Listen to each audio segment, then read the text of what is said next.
सल्लल्लाहु अलैहि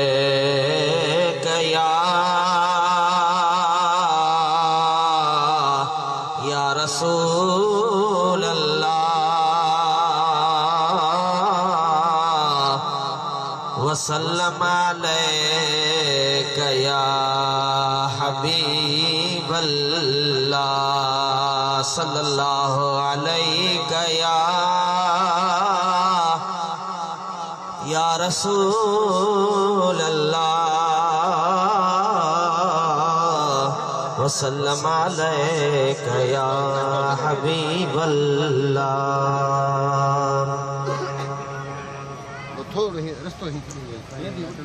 छा दुनिया हले छा दुनिया हले अगर जे मदीने वारो नसाई मिले छा दुनिया हले अगर जे मदीने वारो नसाई मिले छा दुनिया हले छा को खुश थी खिले चाओ सुभान अल्लाह। न पीघा लुडन पंहिंजा न वेढ़ा वसन न पुटण समर के माण्हू मुरादो पसंद न पीघा लुडन पंहिंजा न वेढ़ा वसन न पुटण समर के माण्हू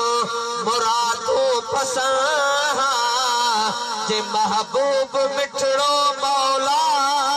न हित मोकिले छा दुनिया हले अगर जे मदीने वारो नसाई मिले छा दुनिया हले छा को खुश थी खिले अगर जे मदीने वारो न मिठड़ो मिले छा दुनिया हले सदाई तस कवारन जो हरे नसीनो न आशिक ॾिसण साम्हूं सजण जो मदीनो न आशिक ॾिसण साम्हूं सजण जो मदीनो न कंहिं ते ठरे कोई न हित मोकिले छा दुनिया हले छा को खुश थी खिले अगर जे मदीने वारो नसाई मिले छा दुनिया हले न खुदा जी खुदाई थे है खुदा जी खुदाई में का खबर कान पे खुदा जी खुदाई में का खबर कान पे न मखणो मदाही थे न मौलूद चे न मखणो मदाही थे न मौलूद चे